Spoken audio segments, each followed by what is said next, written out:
10th இல்ல +2 பாஸோ ஃபெயிலோ கவலையே வேண்டாம். படிக்கும் போதே மாதம் 6000 ரூபாய் சம்பாதிக்கலாம். 100% வேலை வாய்ப்பு. Amrita international institute of hotel management BSc மற்றும் டிப்ளமோ கோர்சஸ்க்கான அட்மிஷன் ஆரம்பிச்சாச்சு. Amrita international institute of hotel management, Hopes bus stop, Peelamedu, Coimbatore.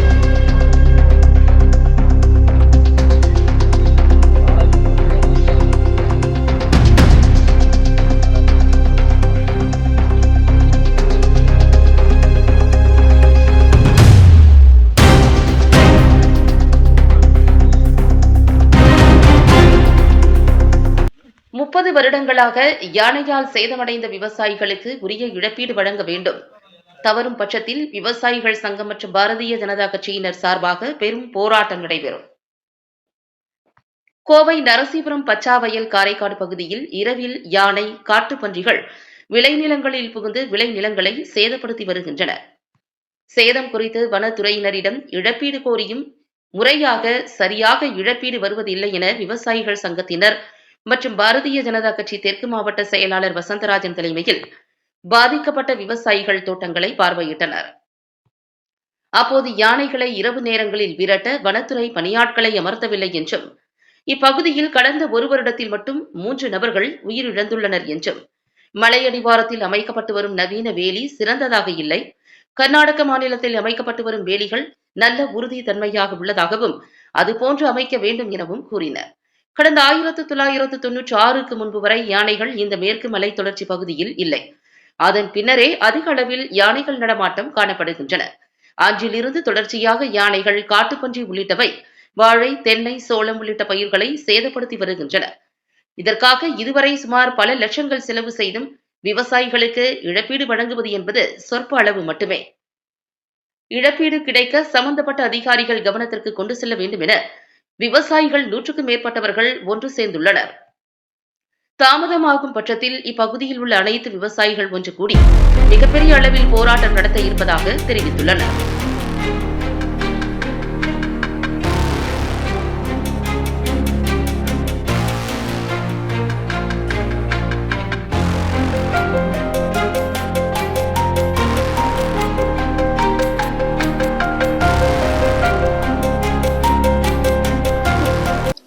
வணக்கம்.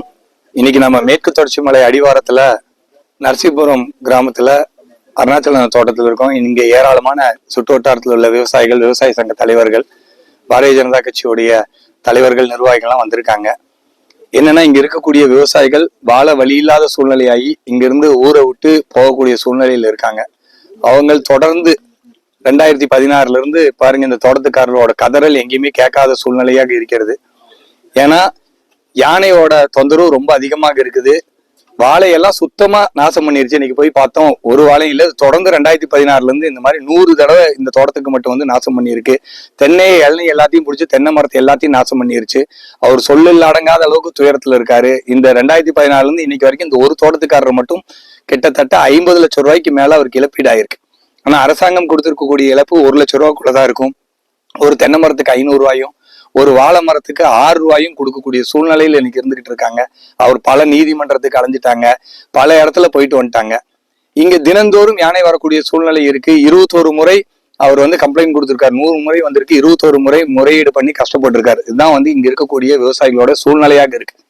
இங்க இருக்கக்கூடிய விஷயத்துல பாத்தீங்கன்னா, யானை விரட்டக்கூடிய காவலருங்க கூட இந்த அளவுக்கு பாதிப்பு தொடர்ந்து வந்துட்டு இருக்கு. உயிர் பாதிப்பு கடந்த ஆண்டு கூட ஒரு 3 பேர் இங்க உயிர் பலியாயிருக்காங்க.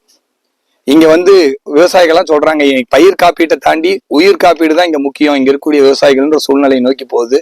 யானை வந்து எல்லாத்தையும் அடிக்குது. இந்த மாதிரி சூழ்நிலையில இருக்கும்போது யானை விரட்டக்கூடிய ஸ்பெஷல் காவலர்கள் இருக்கும், எலிஃபென்ட் வாட்சர்ஸ்பாங்க. அவங்களுக்கு வேலையே, அவங்களுக்கு சில ஸ்பெஷல் ட்ரைனிங் கொடுத்து யானை எப்படி விரட்டணும், அதுக்கான எக்யூப்மெண்ட், அதுக்கான வாகனங்கள், எல்லா வசதிகளும் கொண்டு இருப்பாங்க.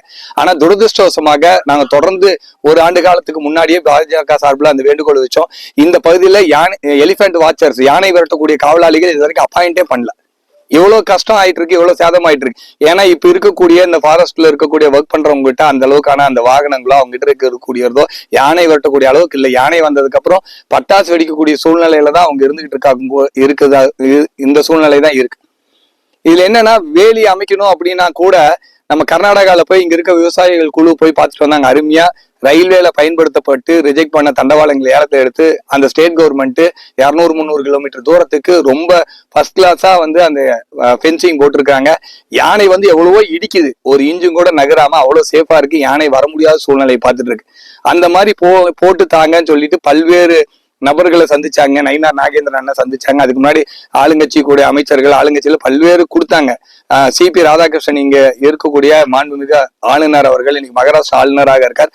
அவரும் மத்தியில பேசி இதுக்கான நிச்சயமாக நாங்க நடைமுறைப்படுத்தி தருவோம்னு சொல்லியிருக்காரு. இது சும்மா இந்த கம்பி வேலியெல்லாம் போட்டா இந்த யானைக்கு அவங்களுக்கு தெரியும், பல எலக்ட்ரிக் ஃபென்சிங் எல்லாம் போட்டா ஒரு மரத்தை தூக்கி போட்டு அந்த பக்கம் போயிட்டு இருக்குது. அந்த மாதிரி சூழ்நிலையை தான் பாக்குறோம். இது சும்மா போட்டோம்னா அரசாங்கத்துக்கு வீண் செலவும் கமிஷனும் தான் போகுமே தவிர உண்மையான யானை கிட்ட இருந்து பாதுகாப்பு கிடைக்காது. நீங்க ரயில்வேல பயன்படுத்தக்கூடிய தண்டவாளங்கள் எல்லாம் போல்ட் நட் சிஸ்டம் தான். அதை போடணும்னா இப்ப சமூக ஆர்வலர்ன்ற பேர்ல இந்த மாதிரி போடக்கூடாது, நீங்க யானை வழி தடத்தை கண்டறிஞ்சிட்டு அதுக்கப்புறம் தான் போடணும் அப்படின்னு சொல்றாங்க. அதுக்குள்ள இங்க யாரும் இருக்க மாட்டாங்க. இந்த ஊரெல்லாம் தாண்டி இங்க வாழக்கூடிய விவசாயிகள் ஊர் விட்டு வித்துட்டு ஊர் விட்டு போகக்கூடிய சூழ்நிலையில தான் இங்க இருக்கிறாங்க. அதனால முதல் இடமாக இந்த மாதிரி சமூக ஆர்வலர்கள் நீங்க வந்து யானைக்கு, பன்னிக்கு, மற்றதுக்கெல்லாம் கொடுக்கும், நாய்க்கு, பூனைக்கெல்லாம் கொடுக்கக்கூடிய ஒரு மனிதாபிமானம் இங்க இருக்கக்கூடிய விவசாயிகள் மக்களுக்கு கொடுக்கறது இல்ல. ஆனா இங்க இருக்கக்கூடிய விவசாயிகள்லாம் வந்து அமைச்சர்களை சந்திக்கிறாங்க. உள்ளூர் அமைச்சர்களையும் டெல்லியில போய் கூட அடுத்த வாரம் 21ஆம் தேதி போய் சந்திக்கிறதுக்கு இருக்கிறாங்க. கர்நாடகால பண்ணியிருக்காங்க. தமிழ்நாடு தான் இந்தியாக்கே முதன்மை மாநிலம் மார்தட்டி சொல்லிட்டு இருக்காரு ஸ்டாலின் அவர்கள். கர்நாடகா போய் பார்த்து அந்த விவசாயிகளுக்கு எப்படி பாதுகாப்பு கொடுக்குறாங்கன்னு பார்த்துட்டு அதுக்கப்புறம் இங்க வரணும். எவ்வளவு அழகா 200-300 கிலோமீட்டர் போடுறாங்க. இங்க 90 கிலோமீட்டர் போட்டோம்னா நிச்சயமா இந்த பகுதியில இருந்து விடுவு பிறக்கும்.